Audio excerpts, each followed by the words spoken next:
Hello fellow crafty souls, welcome back to the channel. I do appreciate you coming back. It's been quite a while.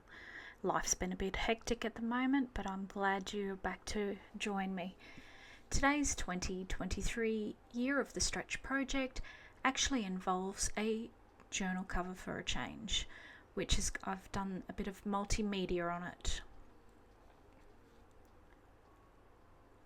So I'm using an Anko Craft diary which I've bought from Kmart, and it's an A5 spiral notebook, and the cover was inspired by this oil slick metal pen.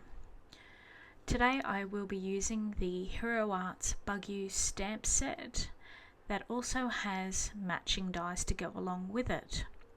To begin with, I covered both covers with some of the Hero Arts Unicorn pigment ink, and I used a blending brush to actually apply that to the covers. For these covers, they actually make the any inking and that I do stand out a lot more. I'm stamping out the bugs from the bug set using Memento Tuxedo black ink because I plan on actually colouring these with Copic markers, or alcohol ink markers. So I've gone through and stamped the bugs out 3 times to get a nice crisp line, and then I'll go through and also stamp out the leaves. So when I'm stamping out the leaves, I'm actually going to rotate the wheel just so I'm able to stamp more than one leaf on the cardstock. So doing it this way actually allows me to stamp out 4 leaves, so I'm then able to colour them in.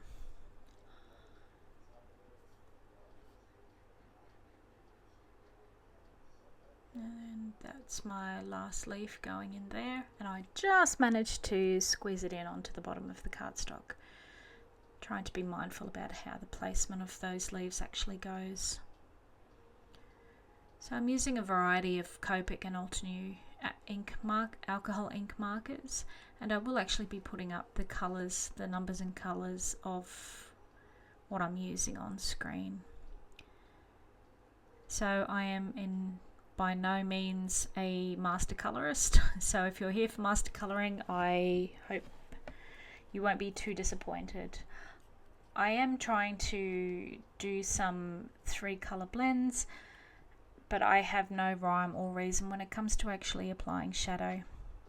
I do try to keep in mind what I've heard from other crafters, such as Kelly Taylor, who does beautiful colouring, and that is to apply your shadows, you would apply shadows where one shape sits on top of another, or there is a fold in that shape. So however, with these leaves it was just more about getting the colour down and creating a little bit of dimension and shape with it, but no rhyme or reason to colouring, and definitely no specific light source picked. So I had a lot of fun with colouring all these cute little bugs in, and where I wasn't able to have like a darker shade of red, I actually used for the 3rd blend a nice brown instead. So I'm going through and colouring all of the bugs in, and what I've actually tried to do is use similar colours on all of the bugs so there is some cohesion and tied together colour combinations so that it does look a little more cohesive. So I've coloured the praying mantis and the grasshopper in using the same colours but slightly different shading styles, so there is more, one's a little bit darker than the other. So just going through and colouring those and moving on to my snail.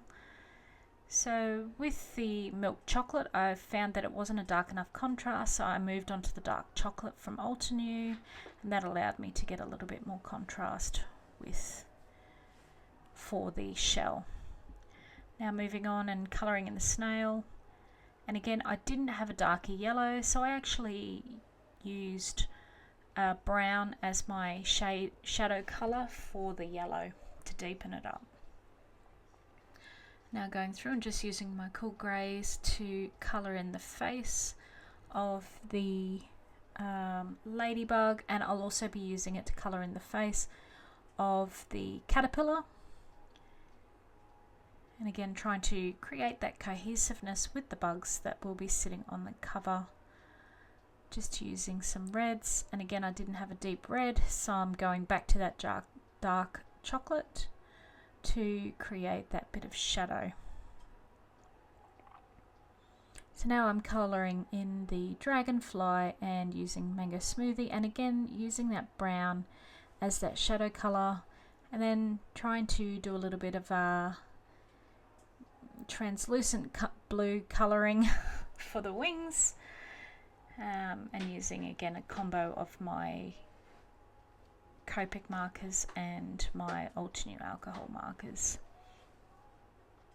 Moving on to the butterfly, and I'm using a combination of colours that I've used in other insects, the other bugs, to work with that continuity while adding in a little bit of lavender and some of the yellow,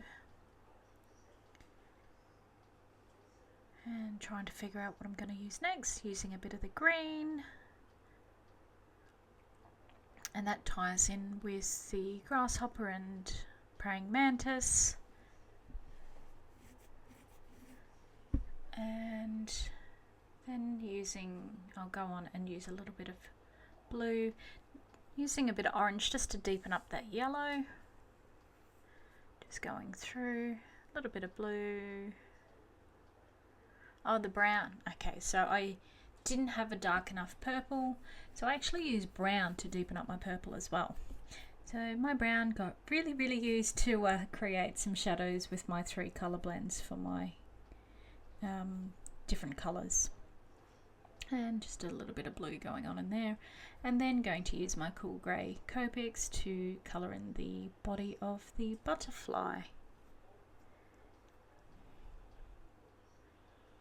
And now just going through and going to die cut all of my insects, just getting all the dies popped on there,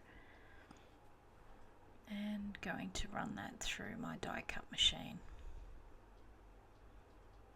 And it's nice, one pass and all of my insects are all cut out, and then I'll go through and I just have to run the leaves through 4 times because I've only got the 1 leaf die to run through.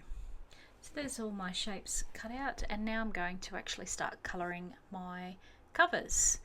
So I'm using some Distress mica stains in Bubbling Cauldron and Tree Lot, and I'm going to spray the covers. Now with the mica stains, making sure that they're well shook up. And I use a variety of full press and half press technique to get the different spray size bubbles on the covers. So just using my heat gun just to speed up the drying a bit there, because I have a lot of patience. And then as part of the multimedia technique, I'm going to be using a stencil to create some textures on the covers, and I'm using the Honeybee Patina stencil, first off with using Martini Catherine Pooler ink, and then Deck the Hall Catherine Pooler ink, just to give a bit darker greens that will stand out against those covers. So just looking at all that beautiful shine on the cover there. And then for a bit more texture, I'm actually going to be using some of the Distress Grit Paste and mixing that with some Tree Lot mica stain. And I'm going to be applying that through a stencil. Now I was very excited. I got some press and seal from the States because it's not actually available here in Australia. So unless you're a Costco member, which I am not, as I do not have access to Costco. So I just poured that mica stain spray in, to mix up some colour and just applying that in random areas through the stencil on both covers. And again, this is just to create some interest and texture. So just having a look at that, and then I'll actually go through and use my heat gun to speed along the drying process, because again, not patient. Now this next step, stamping some greetings on the actual covers in a darker colour, I was inspired by a video I recently saw of Jennifer Maguire's. I think it was her latest one where she does the 4 different covers, 4 different cards. Check out her channel and have a look. So I was just going through and using some stamps in a bit darker colour. Now I'm going to go through and just stamp all of the bugs onto the front and back cover, and I'm using liquid glue because I'm placing a lot of these shapes over the textured grit paste that I applied to the covers. So that liquid glue will just help it to hold on a little bit harder onto the actual surface of the grit paste. So just working my way through, gluing everything down, using my acrylic blocks to hold everything down while I'm gluing, fiddling around with that. And I like the glue bottle I'm actually using. It's got the little fine metal tip, so I can do a lot more precision gluing with that. However, it does clog every now and then, so I just need to make sure I've got some good needles to help unblock that. So going through and just doing my last couple of little bits and pieces, gluing them down. And then I'm going to cover all of the shapes with glossy accents to turn them into little, almost like enamel little pieces on the cover.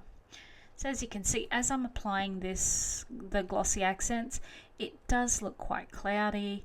However, when it dries, it will dry beautiful and clear and shiny, and it looks really sweet. And you can tell from the photos at the beginning of the video that with the glossy accents that have actually dried. Now I realized that the way I actually put the covers together when I was stamping them out, that the back and front cover will actually end up upside down from each other. So the back cover is actually upside down.